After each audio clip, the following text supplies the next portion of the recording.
Get promos and discounts from Filipino startups. Check out our partners at the description.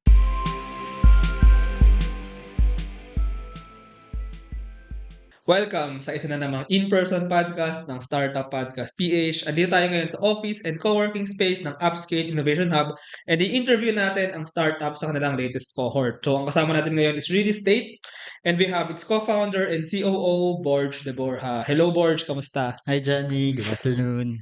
Yeah, so I'm very happy no to interview isa na namang startup incubator ni Upscale si Real Estate. So I'll have you do the introduction, Borge. So ano nga ba ang Real Estate? Okay, so real estate lets anyone with a credit card buy, sell, design, build, furnish, and finance properties in our ecosystem for everything real estate. So si Real Estate ay spelled like that yung nasa iyong t-shirt. Real Yes. Estate, Yes, actually, this is a number 8. number So, 8, real yeah. estate, yeah. And you want it to be like a one-stop shop, Ang nakita ko actually when I search, it's an online video shopping platform for anything real estate. So ano ang ibig sabihin nung video shopping platform? Or ano ba ang goal nyo as a one-stop shop? So can you tell lang muna about this overarching team ni Real Estate? Sure. So actually, we're named real estate because we want to provide reels of listings to get our buyers home in 8 clicks. So that's Oh, kasi parang Johnny, I don't know, have you seen real estate videos ba online? a little bit of them. Yes. Oh yeah, yeah. And you use social media, Facebook, Instagram. I'm not sure kung sa social media. I think it's more of yung mga traditional pa like sa Google. Okay, sa... okay. All right. Kasi right now, parang reels are the thing, short form Yeah. videos. Oh. And although like if you see photos of properties, they're okay, pero minsan medyo limited din eh. Like they only post the exterior of the house, minsan isang bedroom lang. And people right now are used to like multi-sensory stuff like the reels. So if you can see the property in the form of a reel, then parang mas immersive siya for the buyers, Oh. right? So even before you go and decide to um parang go on a side trip, you already have an idea on how that would look like. And the reels are not just about the properties, but we also want people to see what's in the neighborhood ba. So, Mm. okay, I'm interested in this house, maganda siya. But what's in the vicinity of this house? Mm. Malapit ba to sa work ko? Maraming pwede kasi malaman and just showing the reel of a property. Oh. So that's the goal for real estate. Yeah, very exciting ito and ang ganda ng pag-explain So it's also a play of words sa real estate, tsaka yung real kasi reels, ito yung short form content, maybe mga 1 minute or less than 1 minute na uso ngayon like in TikTok or yung mga Instagram Reels or mga Facebook story And I think ito yung uso sa mga medyo generation ngayon na medyo mas doon tayo sa mas maikli. Siguro yung generation ko, na akala mo tanda no?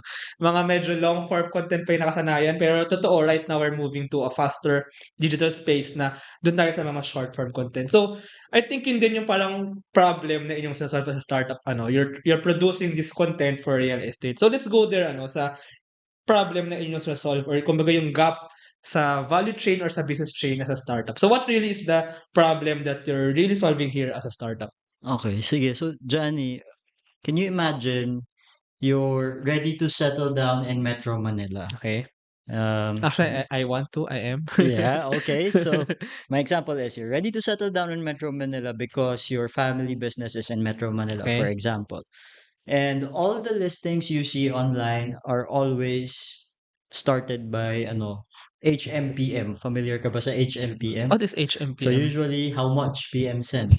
Yeah, so you you want to True, buy, true, 'di true. ba? 'Di ba? You want to buy a house, HMPM. You want to build it instead, HMPM pa din. So it's such a Ang pain, galing 'di ba? 'Di ba? Like it's such a pain to deal with. It takes too long to get the right information, and you're not sure if you're dealing with the right people. So there's always that fear of getting scammed. And Johnny, okay lang yan if you just buy 50 pesos on Shopee or like I don't know, something na low value, 'di ba? You buy on Facebook Marketplace, kung hindi mabigay sa'yo, it's fine. But if we're talking about real estate, which is one of your biggest, Very big investment. yes, investment or purchases, parang why parang sorry, like transacting in an environment with low trust, such as Facebook Marketplace, Oh, gets. 'di or unverified listings platforms, is actually scary. It's very scary. So for buyers, it prevents them from making informed decisions faster. And for licensed sellers naman, parang it takes away a lot of opportunities for Hmm, them. hmm. So, Actually, siguro siya. bigyan natin ng larger picture ito ano, like ako nung panahon ko pa, hindi ako gano'n katanda, pero like that even dati may brochures, 'di ba? I mean, Yeah. yung mga nasa malls bibigyan ka ng brochure and you see the real estate property or the property there in picture form, in picture. Hindi Mhm, mo lang mhm. video, 'di ba? Picture. And then sometimes dadalhin ka nila in a demo like in a tawag dito, yung parang Showroom? showroom, yeah, Yes. showroom. And you can see not the actual room, minsan actual room, pero minsan Mm. show ano lang, demo lang, 'di ba? Yeah. Pero totoo rin yung sinabi mo na marami na rin transaction ngayon nangyayari through HMPM, through Facebook Marketplace or through other places. Pero yeah, can you share now yung kinaiba pa ni real estate? So ano nga yung solution na you're bringing here? So you're also bringing like short form content into real estate. And what else? What else are you doing in real estate to solve the problem that you mentioned kanina? Sure. Okay, so before I talk about the solution, based on what you said, maganda yun if you're dealing with real estate developers. They usually have a showroom. So, yung mga SMDC, Mega World, but what if you're dealing with um, secondary market? What that means is, yung bahay dito malapit sa UP, for example, binibenta na siya. There's no showroom for that. Where will you post Oh, it? true, true, true, 'Di true. ba? And how are you sure that the person who posted it is actually licensed by PRC to Oh, sell it? true, true, true. So, yun yung risk. And with real estate, dito na tayo sa solution, you get a licensed broker for the property, an architect and an interior designer for the design, a legitimate contractor and a project manager if you want to build it out. Um, you can also get verified sellers for the furnishing and bank loans for financing. So all done and paid for in just one app. So you can go from how much HM um, to move in I like for from 450 days, because usually dito sa Philippines it takes 450 days from how much to move in to just 8 clicks with real estate. So yeah, so how it works, all you have to do is key in your requirements and start shopping on real estate, and real estate will take care of the payments and all the paperworks, and you get your dream home. So if you think about it, Johnny, no, it's like an n-sided marketplace. Meron kaya tayong different types of sellers, meron tayong buyers. So what does that mean for them? So um, legit and licensed sellers close deals faster, and buyers can literally scroll their way home and live happily ever Hmm, after. hmm.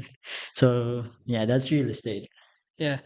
So, I want to ask naman about the first of all, yung 8 clicks ano or basically you're making it easy ano. So, like as a one-stop shop, ano ba talaga yung ano ba yung range ng when you buy a real estate, can you kumbaga provide a more accurate description on the whole process? So, Sure. first, titingin-tingin ako. I mean, I'm saying this like as a potential house buyer. Titingin-tingin ako and then maybe in sa real estate nga makikita ko yung mga tinitignan kong properties in short form content ano, so makikita ko yung bahay, yung neighborhood, maybe amenities or whatever. I mean, if it's in some place and then what else after that? So ano pa yung na-encompass na maybe kasama ba diyan yung after payment, yung after pa ng when I have the house na, yung mga after pa nun. So ano yung buong yun? Ano yung buong yun? Okay. Okay. That's actually a very good question. So, you're right, Johnny. It doesn't stop from just finding what you want. Now, so nahanap mo na yung gusto mo na bahay. Good. So now you have to actually do due diligence. What Yeah, does yeah, that exactly. mean? 'Di ba? Like, okay, magbabayad ka na, pero you have to make sure na walang encumbrance yung titulo. So that is a service provided by real estate too. We can do due diligence and conveyance. All the headache, the paperwork, kami nagagawa nun for you. Hmm, And the person who listed that on our platform, verified na din yun before pa makarating doon. Na licensed broker talaga oh. siya. So, okay, tapos na tayo doon. May bahay ka na. saan ka matutulog, saan ka kakain. So, 'di ba? Like without real estate, you'd have to go through several platforms to look for what you want. Alam mo ba paano mag-design? Or maybe may idea ka kung anong design yung gusto mo, pero alam mo ba kung ano yung babagay sa dining table mo? Yeah, yeah, Like, yeah. if you need a professional for that, we have architects and interior designers in our Mm. ecosystem. So, real estate ka na lang din pupunta. Oh. The right people are there, the right supplies are there, and ano pa ba? Gusto mo ng eventually, this is the ambition na gusto mo ng magpalinis after construction, like not just Mm. after construction, like maintaining the house Mm. or something broke down. Mm. Yeah. So you also go to like unverified platforms, 'di ba? Like Yeah. anybody can post na tubero sila tapos Yeah. so yun. So end to end kasi that's what's missing eh. With Mm. listings platform, buyers buy and then won't go back to that platform Yes, again. yes, So yes. what we want is to build a habit building platform for everything real estate Mm. talaga. Yeah. So, it's end to end 'no, and totoo yung sinabi mo kasi actually kakabili lang din namin ng bahay sa outside Metro Manila. Pero pagkabili mo ng bahay, ang dami pa niyang sira. I mean, ang dami pa niyang sira. I mean, tsaka papa-connect mo pa yung like for example, papa-connect ka pa ng aircon. I Mm. mean, papa-connect ka pa ng kung ano-ano, papaayos mo yung tulo, 'di ba? Yeah. So, kailangan talaga ng end-to-end one-stop shop in the real estate industry ano, na parang in that app, andun na lahat ng sakit ng ulo, maso-solve na lahat ng sakit ng ulo ko. Yes. Pero who are the properties listed here? I mean, are this just from licensed brokers or kahit sino ba pwede mag-list dito? So, saan nanggagaling yung mga properties na nabebenta sa real estate? Okay, good question again. Actually, we only deal with licensed brokers Yeah. and agents, but if you are the owner of the property, you can also directly sell your property on real estate. So, Hmm. yun siya. So either Mm. you're the owner or lisensyado ka. Oh, okay. So, pero ang ganda 'no kasi this is a one-stop shop and come to think of it, uso na ngayon yung mga Shopee, Lazada, pero those are shopping platforms for the items, for the like Mm. everyday items or other items that we need. Pero you're kind of disrupting the industry kasi you're making a shopping platform but for houses, for properties, for real estate. So hindi niyo ba nakikita na challenging yun? Parang how did you come up with this idea in the first place? How did you choose to solve maybe this particular problem? Okay, Johnny. So remember when I said about somebody settling down, trying to settle down in Metro Manila? Mm. That was actually us. Okay, so I was searching for a house and I found out na most of the mga listings are on Facebook groups or Facebook Marketplace and wala akong choice. So I saw a property and I actually went on several site trips and Johnny, sorry to say it was horrific. Why did I say that? So, ito, hindi biased or anything, but this is actually how the startup was born. So, during those site trips, parang I was almost always accompanied by a locator. Yun yung tawag nila sa sarili nila, locator, Locator. or sometimes they say they're agents. And then when I'm there, I ask about the property. They actually don't know the answer. So, that's one. And then the other one is, okay, I'm already searching on Facebook Marketplace. I see different people posting the same thing but different pricing. So parang sa akin, how can I be sure na tama yung tao na kausap ko? And of course, parang I had to validate that, Johnny, na ako lang ba? Ako lang ba yung naka-experience ng ganito? Mm. So I was talking to my friends and there's actually one story, na my friend agreed to go on a side trip in Tagaytay, and when she got there, the person she met with didn't have the key to the property. And ang sabi sa kanya, ay, ma'am, sorry, wala po kasi ako ng susi ngayon eh. Gusto niyo po tingnan yung catalog na lang namin. Oh, that's So, bad, that's bad, that's bad. yeah, you go to Tagaytay, you go out of your way to go to Tagaytay, and then ganon. So that's one experience. The other one naman, the other friend I have actually had his house built. And sabi ko, saan mo naman nakuha yung contractor? So, kuha niya daw yung contractor on Facebook. And the work was unsatisfactory. Nung medyo hindi na talaga masaya yung client, the contractor left without finishing the project. So, another, parang sobrang sakit ng ulo yun. Kasi Yeah. okay, we were talking about Shopee and Lazada. Pwede mo naman i-return yung package kung hindi ka masaya, di Yes. ba? Somehow may ganun. But if construction yan, tapos mali-mali yung gawa, Yes. paano mo ano na gagawin mo ngayon? Mm. So, dun siya Totoo. At saka yun nagsimula. nga, napakamahal na investment ng bahay. I mean, sa Shopee, maybe hundreds, thousands. Pero ang bahay, ano yan, millions yan, di ba? So, yeah, it's a very different thing. And kailangan, kumbaga may pain point nga talaga, may headache dito na kailangang isolve. And that's where you enter. Now, can we know ang inyong background? So, I mean, it's not easy. Of course, you face this problem. There's a pain point na naranasan nyo. Pero hindi naman lahat ng tao nakaranas ng ganung problema ay i-solve ito tulad niyo, di ba? So, can we know your background and what really made you, kumbaga, solve this problem? What made you want to start real estate as a startup? Sure. Okay. So actually, Johnny, we've experienced almost everything that can be encountered in both real estate and in construction. So me in design and build, as a construction project manager, and Marian, my co-founder and our CEO, as a licensed broker. So my Oh. experience with startups globally, because I also worked with global startups, and Marian has a master's degree in technology, naturally led to this prop tech and shoppertainment goal. So, yun siya. Nabuo si real estate.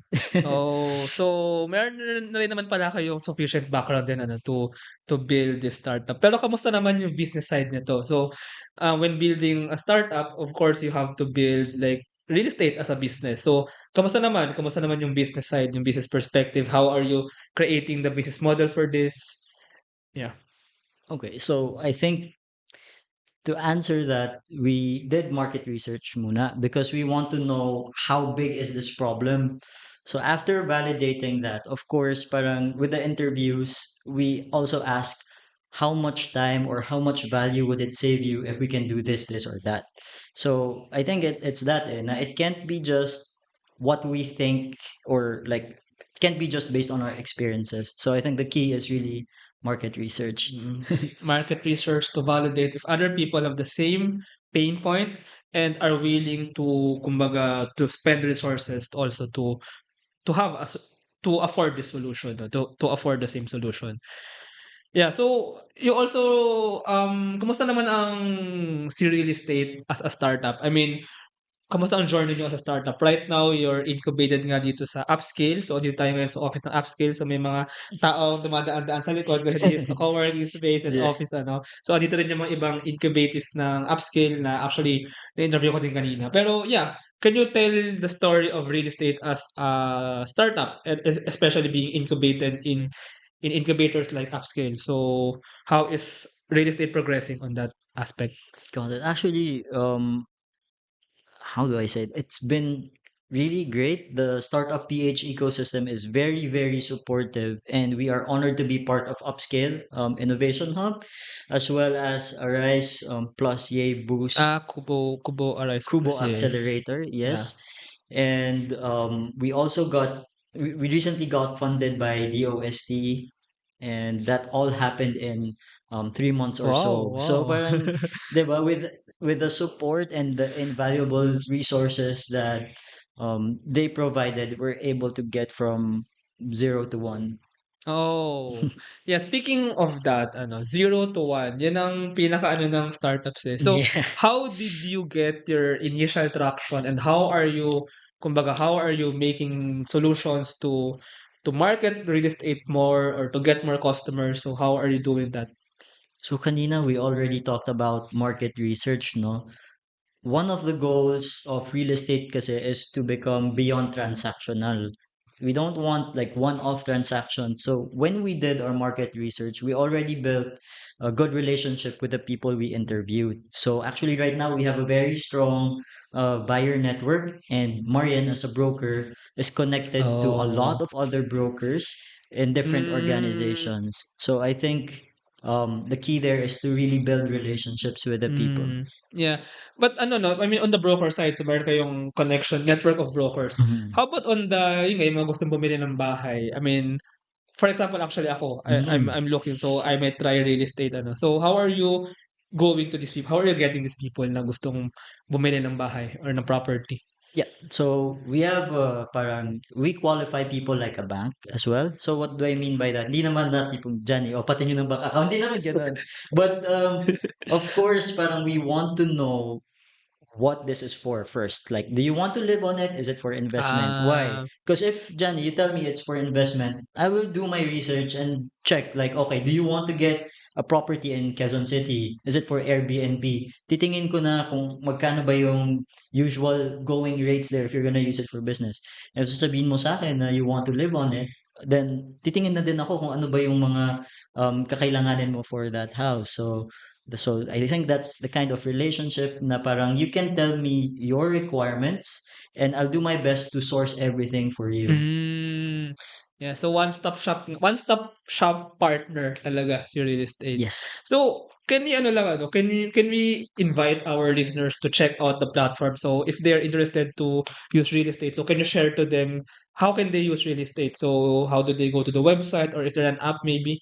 Yes, thank you, Johnny. Actually, to all our listeners out there, we are open for partnerships, especially those who are selling brands that are selling for our target customers in the premium luxury segment.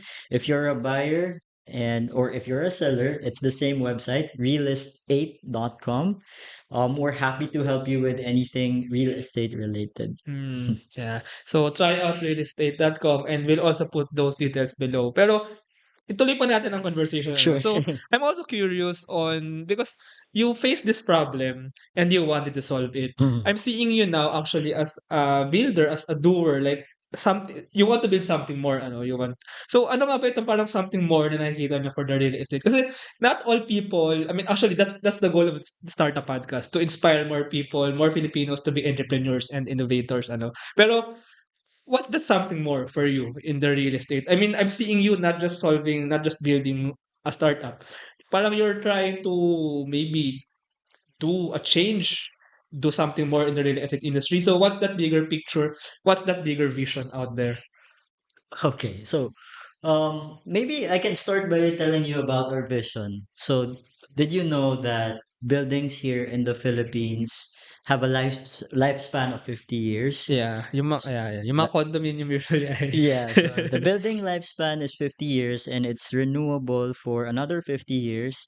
And our company's goal is to build a company that will last for over 101 years. And what we want is to do great work to inspire generations to build on a foundation of number one, consideration, innovation, and compassion. So, with that said, we want to empower people to make informed decisions faster through technology. So, I think, Johnny, if magsasabi ka sa akin ng requirement mo for a house, it's already in somebody's Google Drive. We just don't know where it is, but it is in somebody's Google Drive. So that's one of the goals of real estate that these licensed seller will have a platform na they can post their listings for free. So this is something unique to real estate compared to other listings platforms. License, as long as you're a licensed broker or if you're the homeowner, you can post your listing in our platform for free. So that will connect your the buyer to the seller kasi may disconnect because of the other solutions right now that require brokers to pay per listing na ipopost nila, Mm, hindi tuloy nakikita ng mga buyers yung ano ba talaga yung available. So ano nangyayari? Magda-drive ka pa ngayon dun sa neighborhood looking for sale signs. Paano kung walang for sale sign? How would you know? So we want to do that first and we have a very ambitious ecosystem na gusto pa namin i-develop further na to make all real estate transactions not just fast but super secured. mm. Actually, sige, pag-usapan natin ng konti yung real estate na yan, 'no, kasi, I mean, I think you're also familiar with this and I think you're also knowledgeable in this na sa Pilipinas kasi ang hirap pa bumili ng bahay. I mean, hindi siya madali. It's very hard to find a house from finding to actually getting it. So, pero I mean, you said no that you're also trying to make the whole process faster. Can you dig deeper on that I mean, ano ba yung challenges in the past nung mga real estate transactions? Bakit nga ba matagal? I mean, is it is it the paperwork, what is it really? Kung bakit matagal ito? And even yung construction. Of course, it's the paperwork. Parang if you're paper-based, nagpapatagal talaga yun. Manual processes always nagpapatagal ng process. But it's not just that eh. Parang when you look for a house, like the scenario I said a while ago, na you have to drive around. And if you're a working professional or if you have a business, how much time can you really dedicate in doing that? Okay, okay, yeah. Diba? Like so for example, you have a broker. That's well and good. Pero that broker will have to look for for what you want. Pero that's also another challenge. Buyers know only partial of what they want. Parang for example, okay, Johnny, I ask you, you say, I want Quezon City or and two-bedroom. Broker can show you a property in Quezon City, ito na two-bedroom, pero hindi pa rin nagma-match yung parang pwede ka pa rin humindi. Mm. So bakit? So another ano na naman na saka mo sasabihin na hindi kasi ganito ganyan. So it will take another few months na maghahanap si broker hangga't sa kahit sa closing kailangan mo pa ayusin yung paperworks, etc. And even when you get the house, kailangan mo pa siya i-furnish. Mm. So, And you're solving this in real estate. yes. How are you dealing with like the paperwork challenge dito? We actually have partners, legal firms, and Mm, we also have a dedicated team who can mm, handle all those paperworks for you. mm. And going back again ano, sa real partner real estate. So, can you give us an example how you make short form content ng isang real estate property? I mean, in 1 minute, how can you show the whole thing? Good question. Good question. So that's actually in our pipeline of what we want to develop. We want to develop a partnership with content creators. So Influencers. yes, influencers, affiliates. So for example, there's a broker in Quezon City who wants to start wants to sell this property and gusto niya paggawa ng content. So we will have our Mm, pool of content creators mm. who can go to that property and create a reel for either the owner of that house or the broker, kung sino man yung nag-commission sa kanya to do it. Yeah, siguro hindi ko alam 'yun as a non-Gen Z person, pero siguro yung mga mas Gen Z natin na mga kababayan diyan ano, mas alam nila how to really create short form content on like on property, on real estate ano. Ako personally, I mean, I'm not that familiar pero maybe it's up to them. They can do it, eh, they can do it kasi Yeah, yeah. yun na rin yung nakasanayan ng mga generation ngayon na is very fast paced and parang short attention span kaya short form na rin yung content nung ano, na kumbaga they're expert at.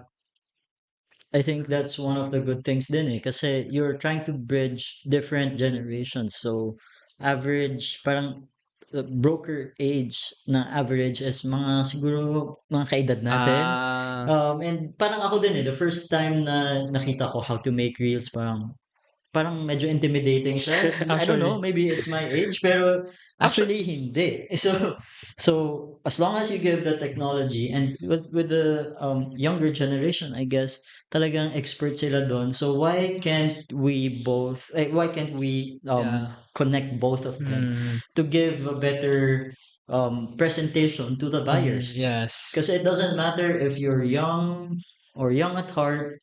If you see a property that you want, tapos may ganun pa, may video, I think, Yeah. 'di ba? Tsaka actually, it does not mean naman na 'pag short form, lower effort. Actually, higher effort pa nga ang Yeah. short form, eh, kasi, you mas in-edit mo pa yun, yung short form.